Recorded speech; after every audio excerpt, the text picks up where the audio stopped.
live, uncut, unedited, people. You already know what it is. Live, uncut, unedited. This is where we tell the truth and what shame the devil. And I love being black. All right, people, that's what I'm talking about. All right, we got a great story tonight. It's late tonight. People, I was tired, but I ran into a story on the Facebook, and man, somebody tagged me into this young lady's story, and we're going to talk about tonight, and she's going to come on and give us more details as of what happened. And this is a very interesting story, people. We need to consider mental illness. A lot of us, we suffer from mental illness. We have loved ones who suffer from mental illness. And definitely this story, I just shared it on my page. And I'm going to share it with the live on here. We're going to talk about it. And this needs to be out there. I need you guys to share this video. I know it's late, but it's Friday night. You know, black folks, some of us don't like to work on weekends, but I get my most money on the weekend. But it is what it is what it is. So we're going to talk about this video. And this is, people, we need to hear this story because it needs to get out. I need everybody to share this live. Go on this sister page and share the live. And it's gonna break your heart. It's gonna break your heart. Her mom was found frozen to death. So it's people, we have to get in tune with what is going on around us. And as I always say, that America spends billions of dollars to keep us from not knowing. And black people, no one is going to save us but us. We have to learn how to fight the very system that we live in with their own law. We have to learn how to do that, people. I need you guys to share this video. This is very important. This is not to be taken lightly. What's going on? And I'm going to show you guys. I want to give a shout out to my guest that's coming in, as I normally do. Kina Nicole, thank you so much. I know it's late. You could be doing a lot of other things besides watching Martin G. Johnson, The Crime Chaser. Yolanda Williams, God bless you. Appreciate you tuning in. Tiffany, what's going on? Tiffany Rosario, I appreciate you. All right, Key, what's going on? I see you. Kill Crease, I see you. Peggy, I see you. Janice Collins, Janice, what's going on? We got a beautiful story coming up. It's when I say beautiful, we need to share it. Not necessarily it's a sad story, but it's a real story. It's one that we need to hear and know because Ricardo, what's up? Ricky Ricardo, I see you. What's up? 123, 123. That's my main man. I appreciate you, truck driver. I see you, truck driver. I see you. And I need you guys to share this video. Share the video, and definitely need you to do that. I'm going to have her to call in, and we're going to get started. But I need you guys to go on your Facebook page and share it. I guarantee you this is something that you guys need to hear. You need to hear. I'm going on my page right now to share this live. This is live, uncut, unedited. I'm going to pin it, and we need it. And I know it's late, people, but we need to get this story out. And I guarantee you, you're going to say that Crime Chaser guy, he was inspirational of help bringing this story out, as I do, as you guys know. Always trying to help somebody. I see 5 shares. I need at least 20 shares. And I'm finna start sharing it myself. That's what I need, at least 20 shares, people. And we're going to talk about it's about mental illness, and it's a story that we need to hear and we need to know about. This happened in Freeport, Illinois. I have the daughter of the mom that lost her mother, and she's going to tell the story in her own words. She have a lot of proof, and a lot of things that she say makes sense. I want to help her get her story out, people. I need to put it I need to use this platform right here to get her story out. And that's what I want to do. That's what I'm planning to do right now. And I need your help. And that's what it's all about. This is a sister that needs help. And that's what we want to do. We want to help. We want to bring this story out. We want to stand with her because we need the right person for the touch. And I believe I'm one of those persons that this video she's going to help her bring justice to her mom. And that's what I want to do. I need you guys to share the video, share this live. And I know it's late. I want to thank my YouTube family for sharing this video. Thank you for tuning in, because there's a lot of things that you could be doing at this time. We know it's late, but we got to get the message out before they try to cover up things. This is live, uncut, unedited, and this is real. This is spiritual warfare, and I'm quite sure we all have someone that suffered from mental illness, and we have to help them. We have to be the voice. Right now, her mother is deceased, and she is the voice of her mother, and we want to help her by sharing the video, by sharing her story, by sharing it on social media, by talking about it so it can gain traction. So it definitely can gain traction. So I appreciate you coming in. We're going to go into, I'm going to put up my screen share, and we're going to go into some of the video. We're going to play a little bit of the video, and also we're going to hear from her. We're going to hear from her. We're going to go to her page. We're going to go to her page, and we're going to hear from her. All right, I'm going to see which video did I want to get. This is the one I want to talk about right here, and we're going to my mom and why she froze to death outside. And then this officer, instead of coming to me in sympathy mode or empathy mode, should I say, he come in all charged up, ready to go. Look, I know public records is public records. If I come here asking for public records, I should be able to get public records. I know about the redacting. They got to clear out some of the names and times and all this other stuff. I know this because I went through this when I came here to go get my mama's, when she got hit by a car. The chief deputy to do that job. I went through this when I came to get her police records from when she got hit by that car. I got it right away. I had to wait 20 minutes, but I got it right away after that. Now they telling me I got to wait 5 business days for a no trespassing report because they forgot to cross all their T's and dot all their I's when they put my mama out. They messed up.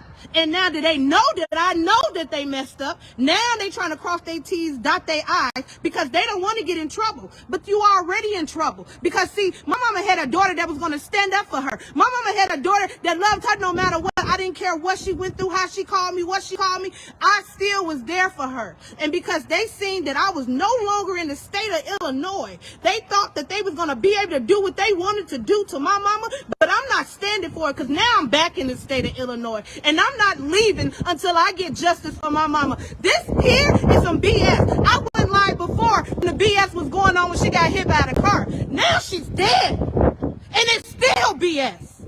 Now she's dead. And they don't even have the audacity to say, Ayanna, I'm sorry about your mother's death. Ayanna, I'm sorry about what went on. Instead, they want to be angry with me because I want records.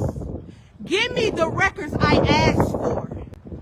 I need the no trespassing record. Matter of fact, give me the eviction notice. Oh, I forgot. Y'all don't got that, do y'all? I done already been to the courts. Now what y'all about to do? Because I already been there. One thing you don't know about me, baby, I'm going to stand. And I'm standing for every mental illness person out there. I'm standing for everybody that don't get the justice they need for their parents or anybody in their family that suffer from mental illness. We need help out here. I don't care what color, creed, nationality, whatever you are, what age you are. We need help. We need help. Y'all get all this money from the government for mental illness, and y'all don't want to use it for that? I'm going to keep standing for this. I need all y'all to share this. We need help. I need y'all to stand with me. Mental illness people need help. My mama needed help. I need help. Like, y'all don't even know. This fucking hurts. This hurts. And I can't even get the help even after her death. Even after her death, Her timeline's not even matching up with nothing that anybody telling me. They blocking her medical records, so I can't even get her medical records. I need help.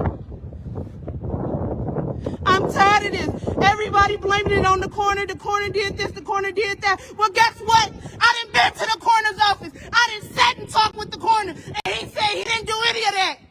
He didn't do nothing that they said. But yet I can't get her medical records. I can't get this so-called no trespassing she had on her. I can't get the eviction notice that she so-called got. Like, where's all these records at? Are y'all really trying to cover this shit up? You cannot cover this up because a death had happened in the middle of this. You can't cover up a death. It happened. It happened. And number one, and then another thing I'm gonna say, man, this is my little cousin, man. And I'm gonna keep it 100 with y'all, man. We've been doing everything that we got to do the right way. So anybody on here that don't understand, man, my cousin is very strong and she's holding it down. You don't come into no police station with your palms up in the air to try to do something righteous, and then you got everybody that understand who she is. This not the city of Chicago, so as soon as she walk in there, they know who she is. You ain't got nobody saying, hey, we sorry for the loss. Everybody's on defense mode for what? What are y'all on defense mode? And like because one, again, they pronounced her dead at 8:06, but the coroner said she wasn't dead to 8:48. I mean, why is it a 40-minute gap in between that? What the hell is going on? Why y'all trying to put everything off on the corner? Why y'all acting like ain't nobody gonna stand up for my cousin, man? Like, we gonna get the answers that we deserve, and the only thing that y'all could have done was deal what the coroner did. Have a sit down with my cousin, let her know what's going on. She came all the way from Michigan. She been talking to y'all. It's public records. See, that's the one thing about that people do. Records can sometimes hurt people that always want to deal with records. That's why the police department in Freeport didn't want to get Aiyana her records. They didn't want to give her records because they know that they at fault. It's cold right now. So for you to evict somebody in the wintertime, you at fault and the police is at fault because y'all know who she is. Everybody in Freeport know who my auntie is. So if you knew, you got phone numbers, you got everything that you could possibly do. Then y'all calling people, telling them not to let my mama in because they at risk of losing their apartment because you put a no trespassing on her and she one of your tenants and you haven't even evicted her properly. So now you got everybody now is on defense mode. It ain't the coroner fault, but everybody want to talk about the coroner. But at the end of the day, if we bury my auntie right now, then we got to unbury my auntie to do a whole nother autopsy. When y'all already know what the cause of death is, hey, neglect is everything. You guys know what y'all did in housing. Y'all know what y'all did. Y'all know what y'all did with eviction. Police officers, y'all know what y'all did. At the end of the day, family, we know what we did. We know what we could do. We know what we couldn't do. Everybody, we got to understand what mental health is. And my cousin is going through it right now. And I'm not finna stand by and watch no police come up, poke his chest out at my cousin because she lost her mama in the cold. Who did you lose? All she asked for was records. She didn't need you to come out and try to, you know, flex. You the chief deputy. What is the chief deputy coming out worried about records? That lady in there know how to scratch out stuff and erase stuff, because that's why she in there, to be able to hand that stuff out. You don't need no approval for this. You guys are just playing games, and the games got to stop today. So with her live being noticed like this, it's gonna hit a lot of people, and people, y'all make y'all comments. But Freeport, you doing wrong. Department, Freeport Police Department, Freeport Housing Authority. All of y'all. What is it called? FHN Memorial Hospital. Y'all doing wrong. And let me tell y'all something. All y'all gotta do is just say, hey, we dropped the ball on some things. Call in the office and talk to her. See, we're all human. And it's okay to make mistakes, but we got to correct it. The problem comes when you got the police department trying to cover up their mistakes, and then you got the hospital trying to cover up the mistakes, and everybody. You got housing just quiet. Ain't said nothing to me. Ain't even attempt to call me, and they got my number personally. And the funny part about it, but they call me for payments though. They call me to pay her rent. But the funny part about it is this though, y'all, is that we went and got records, and we didn't have no problems with getting certain records from a courthouse. We come to the police station where they know who she is and why she asking for her records. Now we got to wait 5 days, 3 days, 2 days, and they laughing. Don't laugh at us. Ain't nothing funny about what we got going on right now. It's a lot going on. And in this world, I'm gonna tell you right and now. What's that lady named Carla? That was her name in the police station. Yeah, laughing? Carla, laughing. Smiling, Carla, I know you, my friend on here. You was laughing at me as if this was funny. Mm-hmm. Let's get in that car. We fighting. We gonna fight to the end until we figure out for my cousin. Right now, I'm too deep. Y'all know how I'm coming, man. Y'all already know how I'm coming. This is my auntie. I'm not, man. Look, I stopped a lot of stuff in my life. All right, people, we got the mom on live. This is live, uncut, unedited. I appreciate y'all for tuning in. She's going to tell us more, and she needs our support, people. This is terrible. This is terrible. This is terrible. Okay, Miss Ayanna, are you live? Are you there? Are you there? Hello, Ayanna. Yes, I'm here. Hey, how you doing? I'm here. Can you hear me? Yes, I hear you loud and clear. Can you hear me? Can you hear me? Yes. Okay, wonderful. Yes, I can hear you. Okay, good. This is where we're going to start. We're going to start by, I'm going to ask you a couple of questions and tell us a little bit about your mom's health first. You know, what type of person was she and things like that, and the situation that she was going through. So I heard you stress a lot about mental health and things like that. So tell us a little bit about your mom, if you may. Okay, so my mom suffered from bipolar schizophrenic, schizoaffective, and with that illness, she had to be on injections along with the pill form. And she had got to a point where she refused to take the pill form. That's what the injections were supposed to kick in. But it got to the point also where she wouldn't even go to the doctor to get the injection. I even tried to go tell them about it to get them to figure out a way to get her the injections, because at least with the injections, she still stayed a little stable enough to know that what I need to do in life. She knew how to do self-care, at least with the injections. Without anything, she get delusional. She have all these different personalities that try to take control, and nothing is reality to her. Okay. Now, I want to ask you the next question. How did they find your mom, and where did they find her at? So I got a call at 9 o'clock a.m. Eastern Standard, because I stay in Michigan, from the police office, the police station, from Erica Chaplin, and that's one of the crisis workers there. She called me to tell me that someone left a voicemail and said that my mom was cold, and they came and got her and took her to the hospital. She told me to call the hospital. So when I called the hospital told me that when they got on the scene, which was where she lived at, where they evicted her at, they found her frozen to the steps. And they had to warm her up and kind of scrape her up to get her off the steps, because her clothes and everything was just frozen to the steps, because that night they had a snowstorm. They said she came in there with a 75-degree temperature. When I looked that up, that is stage 4 hypothermic. So at that point, they were supposed to do the things they need to do to kind of warm her up. So I'm not sure what exactly happened. I do know at a 7-Eleven, she coded. And then at 8:38, they pronounced her dead. But when I called at 8:06 Central Time, they told me she was already dead, but they put on the records that she died at 8:38. Okay. This is in Freeport, Illinois, right? Am I correct? Yes, that's correct. Okay. And so I heard in a video where you went to the police station, you've talked to the coroner's office. And so tell us about the experience. You said someone was laughing at your mom or something. Tell us about that. And we're going to get into more detail, but I want to hear about that too as well. So tell us about the person that was laughing at your mom. Okay, so on yesterday, I had an appointment with the coroner's office because I kept telling them I need time frame. I need to know exactly what happened from the time y'all got her from the time they picked her up off the steps until the time they pronounced her dead to the time the coroner got her. So he wrote everything down for me and explained everything to me. And then after that, I went to upstairs in the same courthouse to the circuit clerk's office to get any eviction record.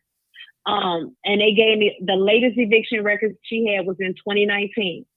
So I had to ask the lady, I said, so how long does it take for eviction to get in your system?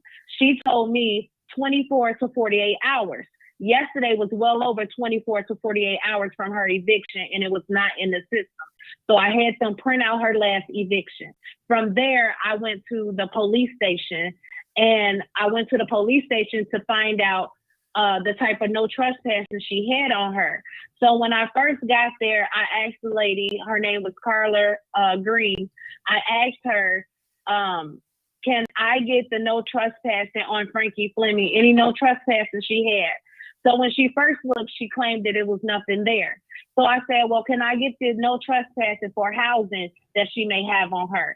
Then as she continued to look, she finally found one for housing. So she told me I had to fill out some paperwork.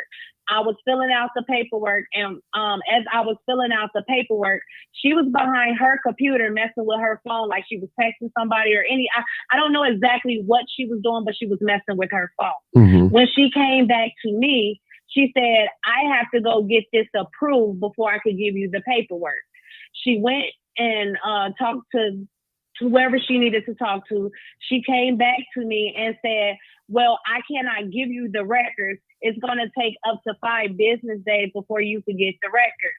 And then as I asked her, I said, well, according to this sign, it said if you come before 4:45 p.m., you could get the records the same day. If you after 4:45 p.m., it takes 1 business day. I was there well before 4:45 p.m. And then she started laughing. And I was like, well, can I speak to somebody that's over this, whoever is telling you that I got to get it approved?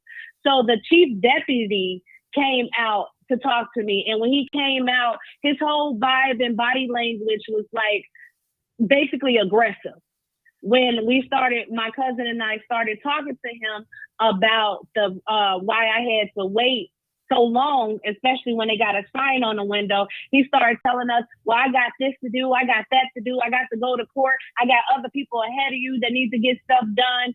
And we had to point out to him like, hey, well, this sign on the window says that if you come here before 4:45, you get it the same day. Mm-hmm. Then he started like shaking, like buffing up at me, poking his chest out at me as if he was trying to intimidate me.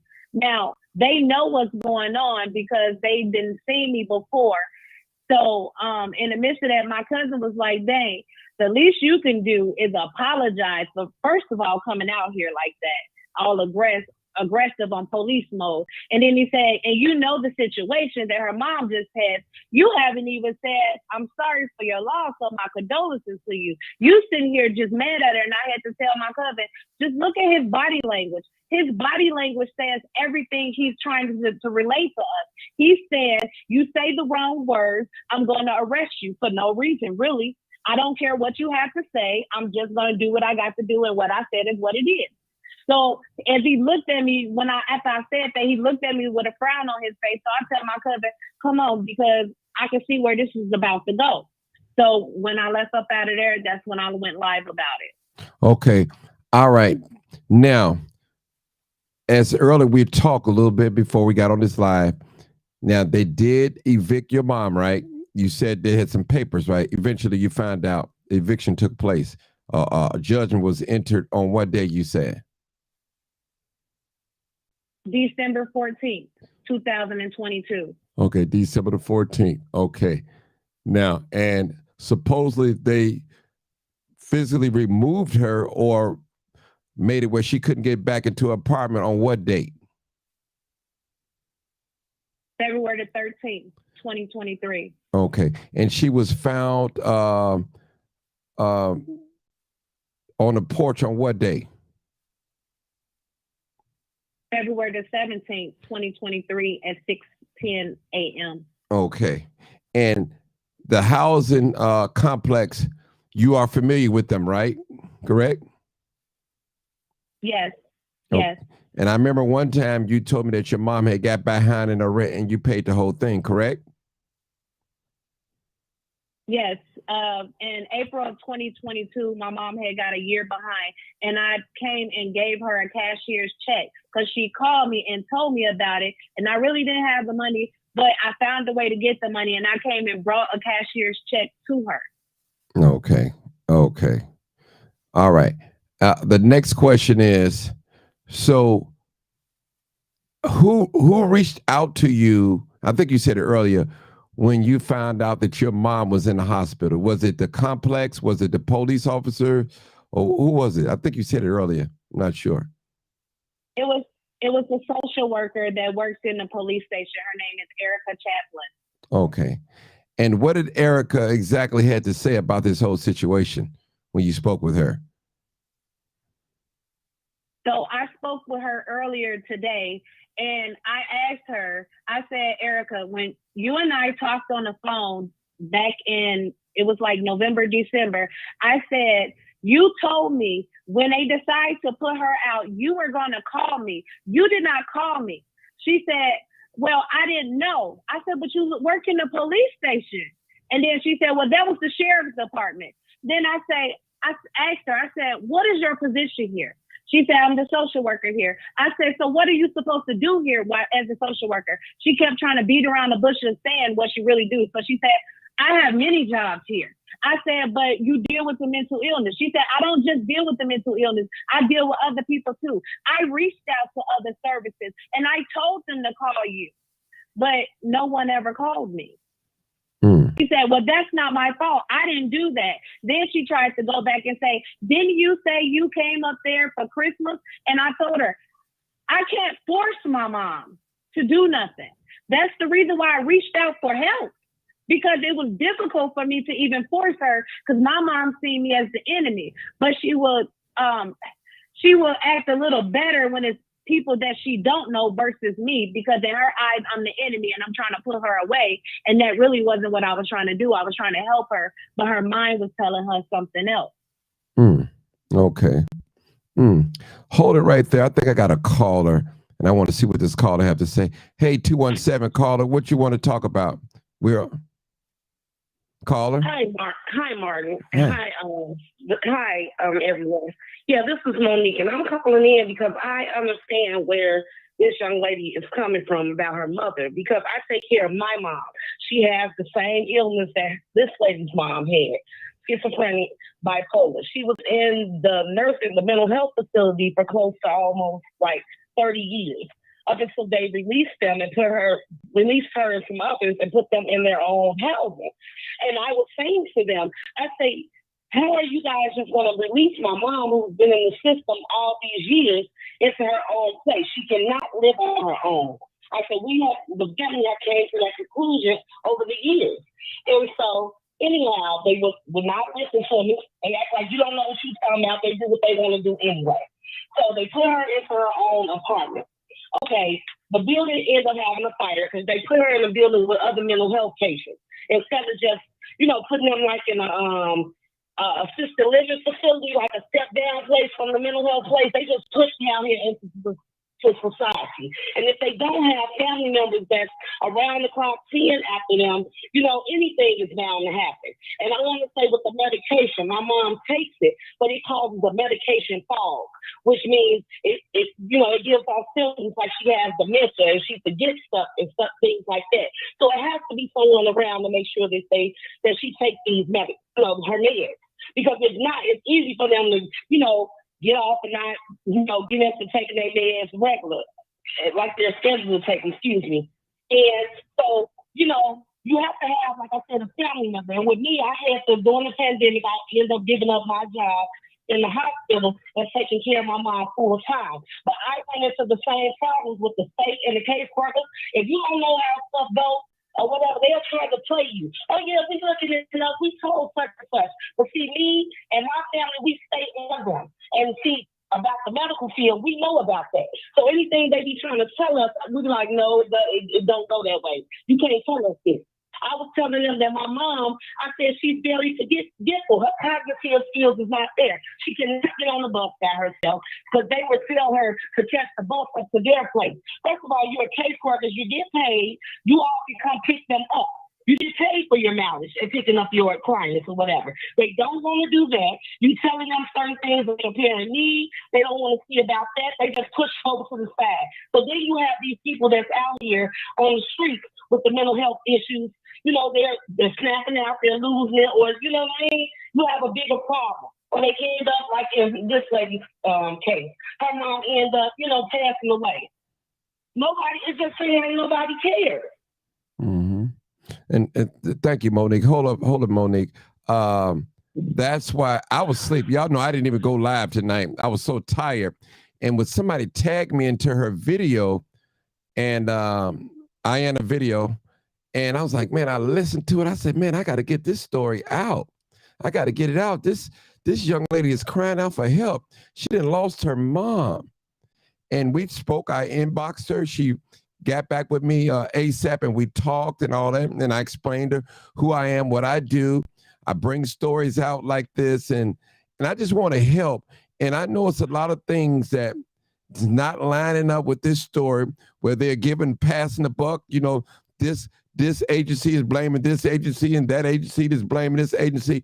And I told Ayanna, she could tell you, I'm going to tell you people, and a lot of you guys know that, those of you that are professionals, the morally thing is to do the right thing.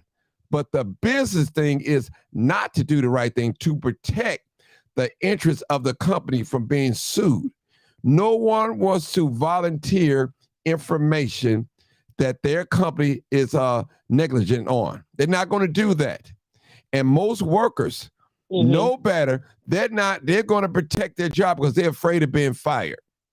So you have a lot of these facilities that out here that make mistakes. You don't hear about it. They are like criminals that never get arrested, never get caught. Even when they are sued, they never admit guilt.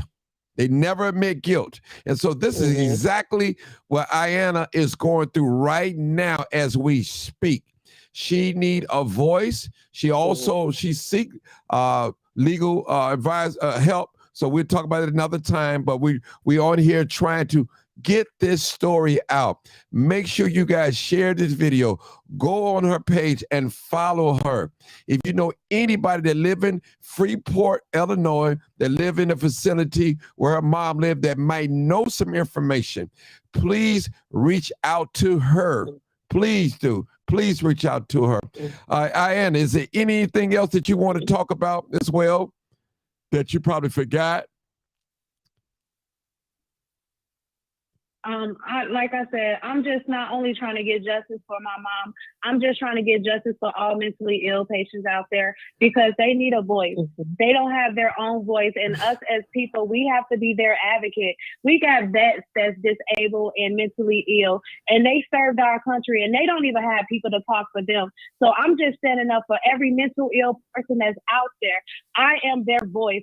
I want to be their advocate because if they need help, they need to get the services that they need because the United States provides funding for this. And they need to start using it the proper way instead of closing down all these hospitals, all these different facilities and kicking these people out as if they're just garbage on the street. They're treating them worse than they treat dogs. Like literally, they allow the people who put their dogs out in the cold, they go to jail for that. But you put a person out in the cold, it's okay. And that's not okay. We need to stop this now. Like, we need to all stand up together as one and show them we're standing for anybody that's being mistreated when they don't have their right frame of mind to even speak for themselves. Yes. Now, can I ask you a question, Ayanna? Now, as far as with your mother's rent payments, was she under a program? Because like my mom was when she had her place. She was under a program, and they had asked me to be the payee or whatever. I told them, I said, no, at this time I couldn't do it due to having my own stuff. And I said, it's best that you all do it. That way you can keep records and this and that. So they were paying the rent a month.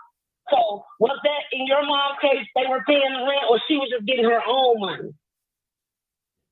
So she was getting her own money, but I did reach out to Social Security office, and I actually filed a complaint on my own mother just so she could get a representative. I told them that she was misusing her funds due to her mental illness. They told me I had to find a service for her that would become her payee and fill out the paperwork that way.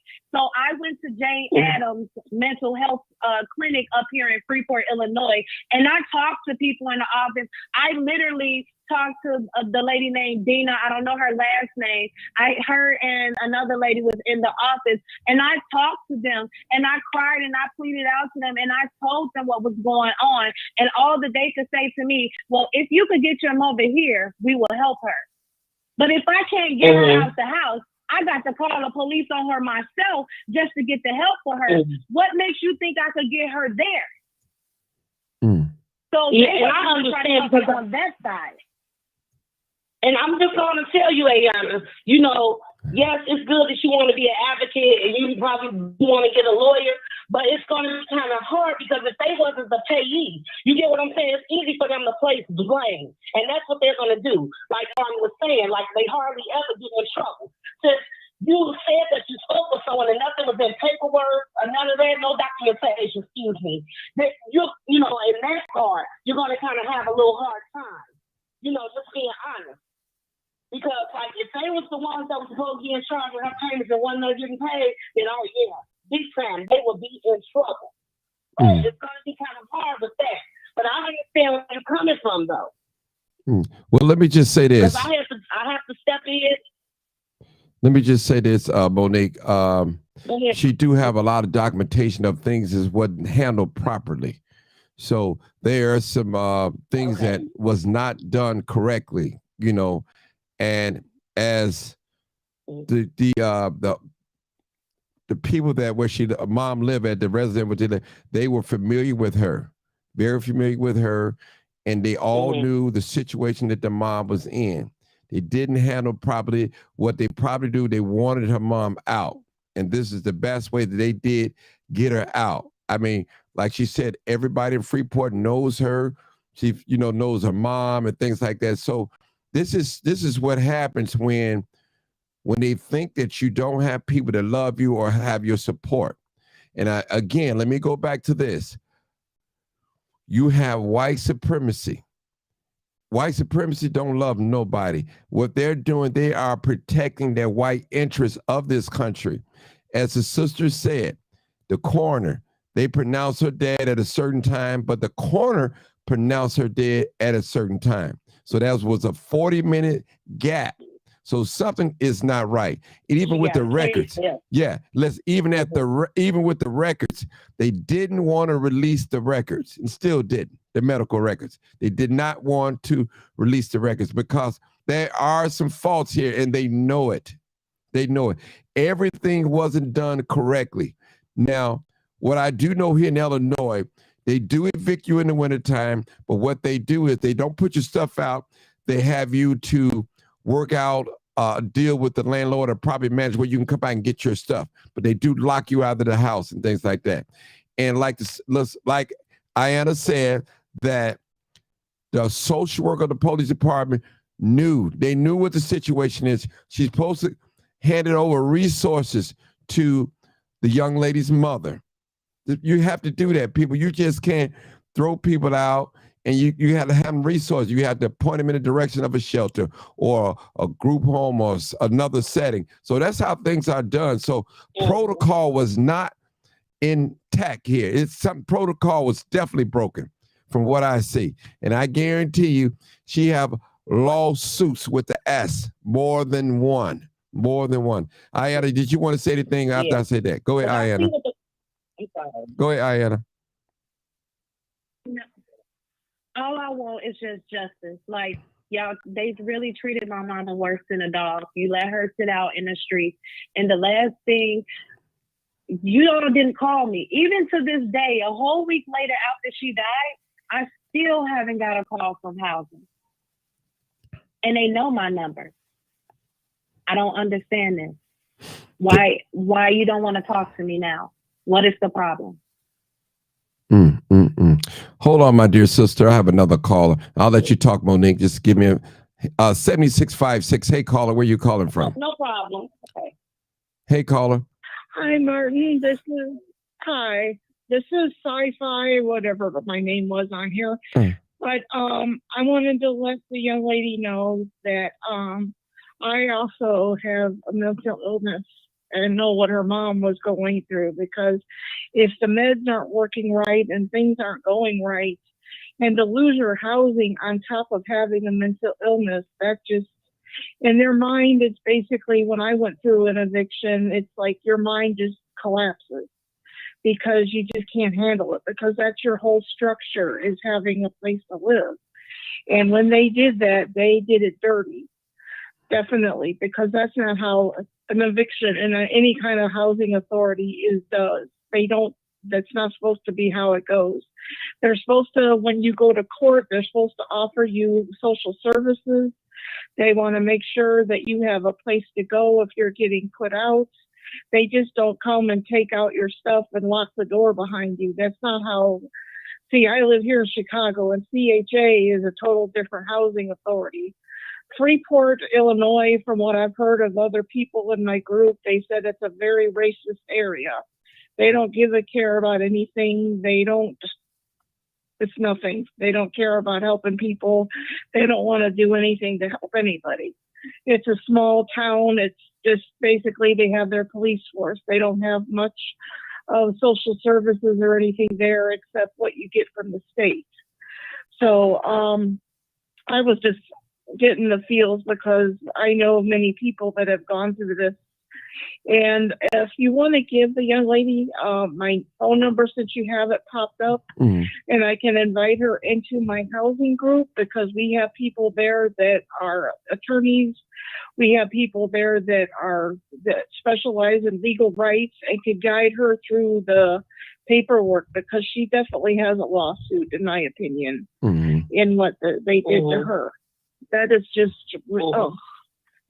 See, I have what's similar to what your mom has. I have schizoaffective disorder, and with the depressive subtype. And when things go wrong for me, I get very depressed. I can't handle anything and stuff. Everything has to be on a stable environment and stuff. And for that to happen to her, and especially with just because it was rent, there's all kinds of stuff they could do to help people with rent. They were the first people with housing assistance to get the rental assistance when it was out, when the government was passing out all the money and stuff. So the housing people definitely would have known what to do, but they just, I don't think, chose to do anything. That's how housing will get it. They want you out, they will just find a way to get you out no matter what. So when I saw that video, I was like, oh my goodness. Because we've had quite a few in my group that have gone through this with housing, especially having a Section 8 voucher and stuff, because they just decide they want to do something. That's how these government agencies work. So I just wanted to call in. So please give her, please give her my number. Okay, I will. My real name is Julie. So you know my real name. That's just my screen name. The Sci-Fi Chickadee thing is Facebook. And then I could get hooked up with you on Facebook and get you in the group, and we can find you some resources. Okay. Thank you, hon. Thank Good you. night. Thank you guys so much. Okay, Bye-bye. Monique, did you want to say something real quick? Because I have another question. Monique? You can give her my information, because I do be in work with them, talk with them in Springfield. I can give her someone to talk to that's down there, because that's who she's going to need. Yeah. The main office in Springfield, Illinois. Okay. And also try to look at getting a lawyer, because there's a lot I can help her with about the wordings too, that they won't cross her up on and try to play her like she was the person that was in the wrong when it was actually them. So you can give her my information if she's willing. Okay, Martin. Okay, thank you. Ayanna, I want to say this too. The day that they found your mother frozen to the porch or to the ground, that's the day that they had a snowstorm in Michigan. in Freeport, Illinois. Yeah, I mean, yeah, Freeport. They had a snowstorm that night. That night, yeah. I'm sorry. Yeah. Yes, they had a snowstorm that night. They actually told me that they found the cup of coffee that she had spilled over, frozen up under her, which caused her clothes and her skin and stuff to get frozen to the porch. Oh my God. Oh my God. And you said it was a neighbor that called. They called 911. Yes, her next door neighbor was. Her next door neighbor was on her way to work at 6 o'clock in the morning. She stepped out. She seen my mom on the porch. She said that she called her name and my mom groaned. So she said she went inside and called the police, but she couldn't stay because, like I said, she was going to work. And so she called at 6:10 a.m. The police got there at 6:17. Even though the hospital was down the street from her house, it took them a while to warm her up enough to get her unstuck from on the ground before they could get her to the hospital, which they finally arrived at the hospital at 6:42. Wow. This is horrific. This is terrible. And please, people, do me a favor. Please share this video. Go on Ayanna's page, share her video, comment on it, any resources. Please reach out to her. And she needs our help, people. She needs our help. Family is going through a thing, and she let you know this was mental issues involved, mental health issues involved in this with her mom. She did what she could while she could and when she could. And she just wants justice for her mother, and she deserves justice for her mother. She needs to know exactly what happened. She needs the proper protocol time. She needs the 911 calls, and she's working on an attorney. I'm quite sure after this live video, they're going to be flooding her inbox and, hey, I can help you. I can do this. It's going to be so much right now. She's going through, and I just reached out to her today, and I probably within 10 or 15 minutes, she reached back and called me. And I appreciate her for calling on me. She didn't know me from a can of paint. I didn't know her for a can of paint, but I said, I can help. I said, I have 170-some thousand followers, and I do have a deep reach, and I want to help her. And you guys, I'll be on live probably around 8 or 9 o'clock, but tonight I was just tired, and I said, you know what? I have to go live. So this is designed for this to happen, and I appreciate her coming on. It's a lot of other things that we talked about she did not mention on this live broadcast. So it's more to the story. We just not mention some certain things are not for the public to know. But she do have a lot of documentation. She have a lot of proof of written things and recording. So she's not alone. For those that did not serve her mama properly, we're coming for you. We are definitely coming for you. Trust me. We want 911 calls. We want hospitals. We want the coroner's records. We need videotapes, everything. We want it all. We want a timeline. We want court records of eviction, when you lock the mom out, and we need all of those things so we can piece this thing together. But what I help with her allowing us, with the help of the public, we need to put pressure on the police department, the coroner's office, the hospital, the court, everybody need to be called to the table and see how they handle this. And those that handled it properly, God bless you. Those that didn't handle it properly, it will cost you. It definitely will cost you. Okay, Anna, this concludes this interview. Is anything else you would like to say? I have one more thing to say. Yes, I do. Yes, come on with it. Come on with it. My mom didn't have insurance. I do have a GoFundMe page because I am trying to bury my mom. I did put down a deposit so they could at least save a date and go get her body from the morgue. But I do have a GoFundMe page on my page. So anything to help. I don't care if you're giving 5 cents. Anything to help at this time. We're trying to reach the goal so we could bury my mom properly. Okay, thank you. I'll share it on my page. I definitely share it on my page. I'll do that. And it's on your page, right? Or you could just send it to me in my inbox and I'll just share it on my page, either or. So again, I want to thank you. Right. Again, I want to thank you for coming on the show. And Ayanna, if you need my help, assistance on going back live or anything, or just say, Martin, share my video while I'm going live, let me know. I'm here. It won't cost you anything. I'm the type person, when I help people, the whole world don't have to know. I'm not one of those types. You know, I love to help people in private as well, so God can bless me publicly. You know, you have those that only come around when the lights and cameras are around. But when the lights and cameras are gone, they're gone. I tell you. So I understand. I'm going to work with you, do much as I can. I know we quite a distance from each other, but any way that I can help you, especially on social media, just let me know. And I want to thank you so much for coming on here, expressing your feelings and thoughts of how your mom was mistreated in the system that we pay taxes for. And like the young lady Julia said, that particular town is known to be racist and they don't care. So racism is real in 2023, people. So again, thank you, my dear sister. Thank you, Monique, for coming on and helping me along. But anything you want to say, Monique, before I close? Again, like I said, she can reach out to me because I have the main number to Springfield, someone she can talk to down there in regards to what happened with her mom being a mental health patient. And also, if I were you, Ayana, you know, I would try to reach out to the news outlet as well, so I can get mainstream, so I can really just get out there and somebody can hear you and hopefully can help you as well.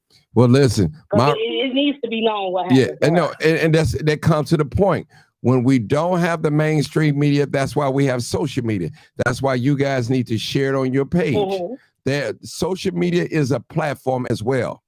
You have a lot of people that's on social media, news reporters, doctors, lawyers, everybody. You never know who watches this platform. But I guarantee you, from this story, from this day, I guarantee you it's going to gain some traction. I've helped a lot of families. So we have to share the video, get the word out. We have to talk about it. We have to post it on our page. Nobody's going to save Black people but Black people. I'm sorry.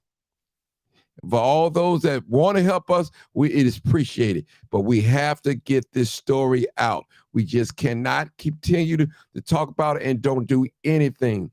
It's like a person that's praying and sitting on their hands. The scripture said faith without works is dead. If you need a job, that means you should be networking.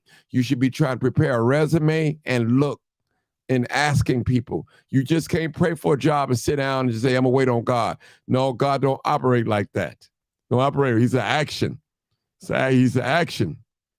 And thank you guys so much. Thank you, Ayana. Thank you so much. I appreciate you. And I thank you for having the courage to come on here to share your story. And I pray that you get the justice, not only you, but your whole family that you guys are seeking for your mom. Okay? Thank you. Thank you so much. Thank you. Thank you. All right, good night, everybody. You already know what it is. You already know what it is. Live, uncut, unedited. This is where we tell the truth and shame the devil. And don't forget, I love being Black. All right, have